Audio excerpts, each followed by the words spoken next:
पढ़ने जा रहे हैं उसका नाम है कार्बन एवं उसके यौगिक। आज हम इसका दूसरा करेंगे सहसंयोजी आबंध के बारे में।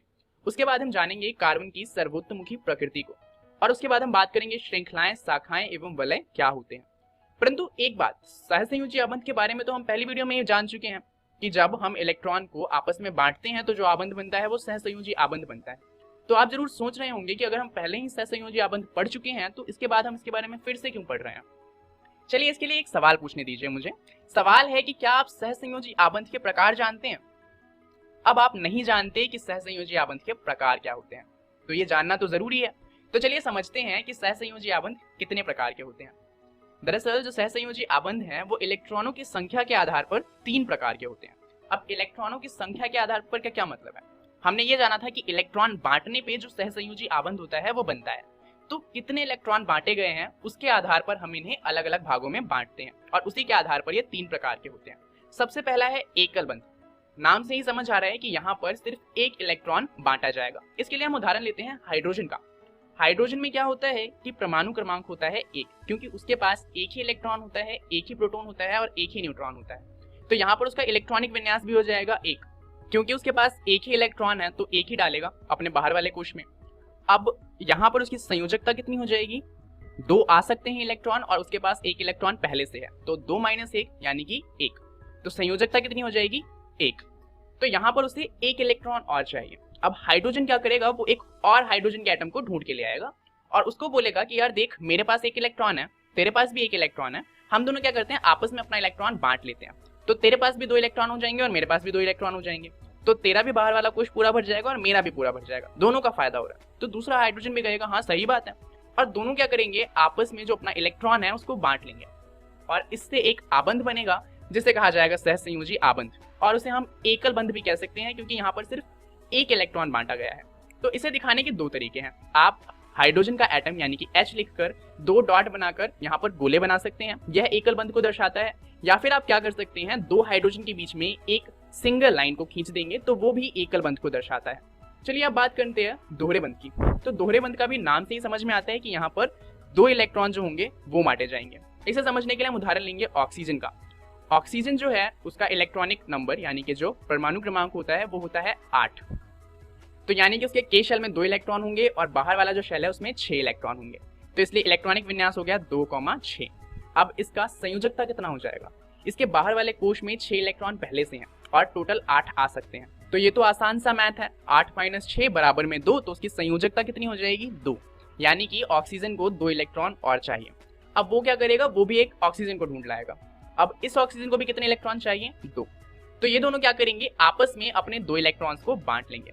तो उससे क्या होगा, अब आप देखिए दोनों गोलों में ही 8 इलेक्ट्रॉन है, यानी कि दोनों जो ऑक्सीजन है उनका जो संयोजकता कोश है, बाहर वाला कोश, वो पूरी तरीके से भर चुका है और इसे कहा जाता है दोहरा बंध। इसे दर्शाने के 2 तरीके हैं, या तो आप ऊपर जिस तरीके से दर्शाया गया है वैसे दर्शा सकते हैं, या एक और आसान तरीका है कि दोनों तरफ आप ऑक्सीजन का O लिखकर बीच में 2 डंडे खींच सकते हैं। यहाँ पर जो ये दोहरा बंध बना है उससे एक बहुत फेमस और बहुत ही ज्यादा महत्वपूर्ण कंपाउंड बनता है जो कि है ऑक्सीजन गैस। चलिए अब देखते हैं तीसरे प्रकार का सहसंयोजी आबंध जो कि है त्रियाबंध। यहाँ पर हम बात करेंगे नाइट्रोजन की। यहाँ पर 3 इलेक्ट्रॉन आपस में बांटे जाएंगे। तो नाइट्रोजन का परमाणु क्रमांक होता है 7, तो उसका इलेक्ट्रॉनिक विन्यास हो जाएगा 2,5, यानी कि 2 इलेक्ट्रॉन अंदर वाले शेल में होंगे और बाकी के 5 जो होंगे वो बाहर वाले कोश में होंगे। और इसकी संयोजकता हो जाएगी 8 - 5, क्योंकि बाहर वाले कोश में 8 इलेक्ट्रॉन आ सकते हैं और 5 पहले से हैं। तो संयोजकता हो जाएगी 3, यानी कि उसे 3 और इलेक्ट्रॉन चाहिए। तो वो क्या करेगा, वो एक नाइट्रोजन को ढूंढ के लाएगा और उसको बोलेगा कि 3 इलेक्ट्रॉन आपस में बांट लेते हैं। उससे क्या होगा कि दूसरे नाइट्रोजन के पास भी 8 इलेक्ट्रॉन हो जाएंगे और इसके पास भी 8 इलेक्ट्रॉन हो जाएंगे। तो यहाँ पर ये दोनों ही आपस में 3 इलेक्ट्रॉन आपस में बांट लेंगे और इस तरीके से आप देखेंगे कि हर गोले में 8 इलेक्ट्रॉन हैं। यहाँ पर आप इसे कुछ इस तरीके से भी दर्शा सकते हैं, दोनों ही नाइट्रोजन के बीच में 3 डंडे डालकर, और यहाँ पर जो कंपाउंड बनेगा वो बनेगा N3। तो ये थे सहसंयोजी आबंध। चलिए अब जानते हैं कार्बन की सर्वोत्तमुखी प्रकृति के बारे में। अब इसे जानने से पहले एक बात जानते हैं कि कार्बन लगभग 30 लाख से भी ज्यादा तरह के यौगिक बना सकता है और 30 लाख बहुत ज्यादा होते हैं। तो कोई तो रीजन होगा और यही कारण है कि कार्बन इतने सारे कंपाउंड बनाता है और इसलिए ये इतना ज्यादा महत्वपूर्ण होता है। तो आखिर ऐसा कैसे कर पाता है, चलिए समझते हैं। अब इसका कारण है कैटिनेशन या फिर हम कह सकते हैं श्रृंखलन। तो अब ये श्रृंखलन क्या होता है? कार्बन में कार्बन के ही अन्य परमाणुओं के साथ आबंध बनाने की एक अद्वितीय क्षमता होती है और इसे ही कहा जाता है श्रृंखलन। जैसे कि यहाँ पर आप देख सकते हैं कार्बन ने दूसरे कार्बन के साथ ही अपना एक इलेक्ट्रॉन बांटा हुआ है। अब जरूरी थोड़ी है कि वो एक ही इलेक्ट्रॉन को बांटे, हो सकता है कि वो 2 इलेक्ट्रॉन बांटे और दोहरा बंध बनाए, या ये भी हो सकता है कि वो 3 इलेक्ट्रॉन बांट के त्रियाबंध बनाए। और जरूरी थोड़ी है कि एक ही कार्बन के साथ बांटे, हो सकता है कि एक साथ वो 4-5 कार्बन के साथ अपने इलेक्ट्रॉन को बांट रहा हो। तो इससे क्या होता है कि कार्बन की एक श्रृंखला बन जाती है। जैसे कि आप यहाँ पर देख सकते हैं आपस में बहुत सारे कार्बन ही मिलकर आपस में बांध बना रहे हैं और इससे क्या होता है कि बहुत सारे तरह के कंपाउंड बन सकते हैं। अब यहाँ पर देखिए कि जितने भी बॉन्ड है यानी कि जितने भी बांध बने हुए हैं वो सारे के सारे एक इलेक्ट्रॉन को बांटने से बने हैं, यानी कि सारे के सारे एकल बांध है। तो ऐसे जो कार्बन कार्बन के बांध होते हैं जहां पर सारे के सारे बांध एकल होते हैं इन्हें कहा जाता है संतृप्त यौगिक।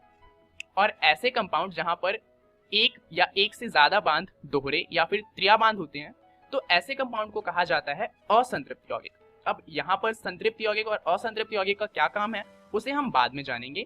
अभी जानते हैं हाइड्रोकार्बन यौगिक के बारे में। तो अब ये क्या होता है, कार्बन एवं हाइड्रोजन के यौगिक को हाइड्रोकार्बन कहते हैं, यानी कि ऐसा कंपाउंड जिसके अंदर सिर्फ कार्बन हो और हाइड्रोजन हो उसे कहा जाएगा हाइड्रोकार्बन। जो हाइड्रोकार्बन एकल बांध से बनते हैं उन्हें कहा जाता है एल्केन। जैसे कि पहला कंपाउंड यहाँ पर 1 कार्बन है और 4 हाइड्रोजन है, इसे कहा जाएगा मीथेन। दूसरे वाले में 2 कार्बन है और 6 हाइड्रोजन है, इसे हम इथेन कहते हैं। तीसरा वाला प्रोपेन है। अब जो हाइड्रोकार्बन दोहरे बांध बनाते हैं उन्हें कहा जाता है एल्कीन। अब यहाँ पर आप देख सकते हैं कि ऐसा नहीं है कि सारे के सारे बांध ही दोहरे हैं, यहाँ पर बस एक दोहरा बांध है। तो अगर ऐसा कोई हाइड्रोकार्बन है जिसमें एक भी दोहरा बांध होता है तो उसे हम कहते हैं एल्कीन। यहाँ पर जो कंपाउंड बना है उसे कहा जाएगा प्रोपीन। अब जो हाइड्रोकार्बन त्रियाबांध से बनते हैं यानी कि उनके बीच में अगर एक भी त्रियाबांध होता है तो उसे कहा जाता है अल्काइन। जैसे कि यहाँ पर ये जो यौगिक है ये है प्रोपाइन। चलिए अब समझते हैं श्रृंखलाएं, शाखाएं एवं वलय को। तो यहाँ पर इनका क्या मतलब है, इसको जानने से पहले चलिए एक सवाल देखते हैं कि क्या हाइड्रोकार्बन की एक से ज्यादा संरचना हो सकती है। अब संरचना का मतलब है कि क्या एक ही हाइड्रोकार्बन को एक से ज्यादा तरीके से दिखाया जा सकता है। अब आप सोच रहे होंगे ऐसा कैसे पॉसिबल है। दरअसल ये पॉसिबल है, ऐसा हो सकता है। उदाहरण के लिए ये देखिए, यहाँ पर आप कार्बन और हाइड्रोजन की संख्या को गिनिए। अगर आप गिनेंगे तो आप पाएंगे यहाँ पर 4 कार्बन है और 10 हाइड्रोजन है। अब जरा इसे देखिए, यहाँ पर भी गिनिए कि कार्बन कितने हैं और हाइड्रोजन कितने हैं।